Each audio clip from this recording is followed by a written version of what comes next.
Bonjour à vous, je voulais vous faire un partage d'une réflexion concernant un petit peu toutes les décisions qui ont été prises pour cette date de fin de confinement et la décision de réouverture des écoles pour permettre aux parents de retourner travailler. J'ai écouté beaucoup donc les annonces, j'ai vu sur les réseaux sociaux. Et c'est vrai qu'à aucun moment j'ai entendu parler de la considération de l'être humain, de la prise en compte de la valeur humaine. J'entends beaucoup parler de chiffres, d'économie, de nombre de décès, de nombre de demandeurs d'emploi qui augmentent. Enfin, on reste toujours dans les chiffres et la comptabilité. Mais la valeur humaine, j'en entends absolument pas parler. Alors, ça m'attriste beaucoup parce que me semble pas que nous soyons devenus subitement des robots au bout de 2 mois de confinement et que, dans cette période de ces 2 mois qui se seront écoulés, il y aura eu des situations vécues différemment par les uns et par les autres. Certaines personnes auront connu un isolement qu'ils auront très mal vécu, auront ressenti de la tristesse, de la colère, de la trahison, de l'abandon, tout un tas d'émotions comme celle-ci.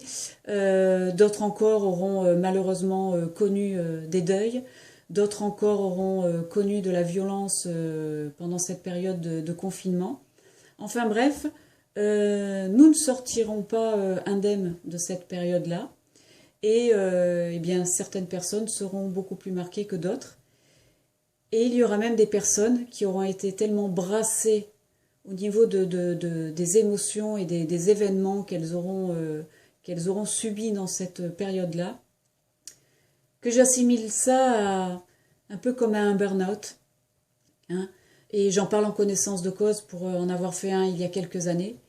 Et lorsqu'on est comme ça, brassé, et qu'on est en plein burn-out, en tout cas voilà, qu'on est vraiment brûlé, hein, comme disent les Québécois, il est impossible de retourner travailler.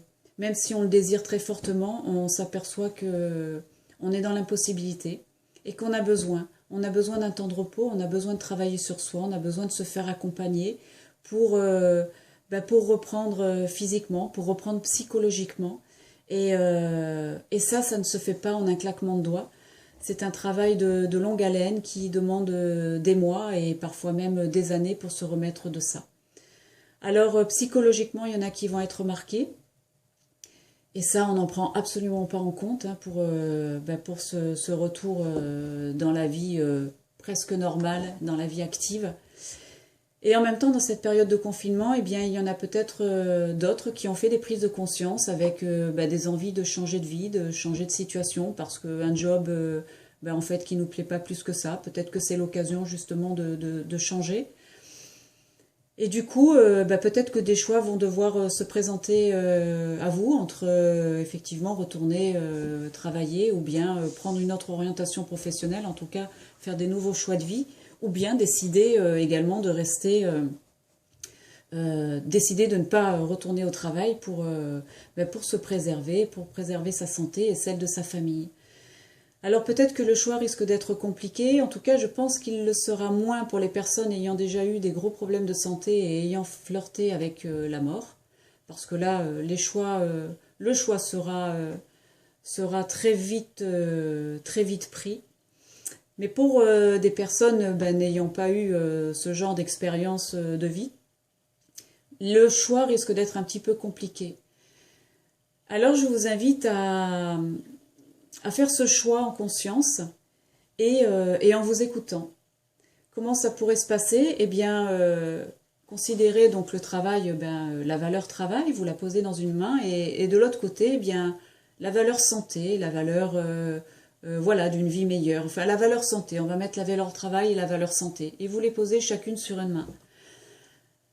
Vous imaginez la valeur travail, ok, qu'est-ce qu'elle représente pour vous, qu'est-ce qu'elle vous permet de faire, qu'est-ce qu'elle vous permet d'atteindre, qu'est-ce qu'elle vous permet de réaliser. Et la valeur santé, pareil, qu'est-ce qu'elle représente pour vous, qu'est-ce qu'elle vous permet de faire, qu'est-ce qu'elle vous permet de réaliser. Vous posez le pour et le contre de ces deux valeurs et vous vous posez la question, ok, qu'est-ce qui est le plus important pour moi aujourd'hui? vous vous posez bien cette question. Qu'est-ce qui est le plus important pour moi aujourd'hui? Et vous ressentez. Vous ressentez ce qui se passe à l'intérieur de votre corps. Vous ressentez à quel niveau ça se passe dans votre corps et comment vous vibrez. Est-ce que c'est quelque chose d'agréable? Est-ce que c'est quelque chose de désagréable? Si vous pensez à la santé, est-ce que c'est agréable, désagréable? Est-ce que vous pensez au travail? Est-ce que c'est agréable? Est-ce que c'est désagréable? En honorant vos valeurs, en respectant vos besoins, en vous écoutant, vous vous respecterez et vous ferez le bon choix.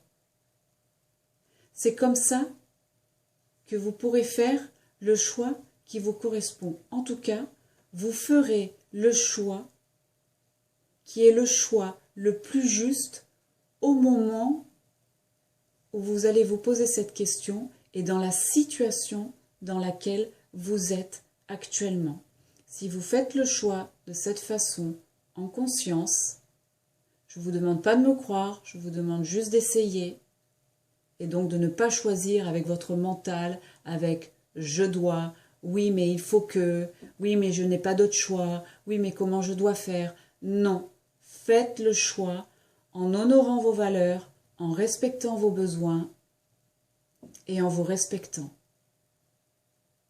Et ce sera le bon choix pour vous, quoi que vous fassiez comme choix. Voilà, c'était le petit message du jour, c'était le petit partage du jour, la petite réflexion. J'espère qu'elle vous aura apporté quelque chose et je vous souhaite de faire le bon choix pour vous.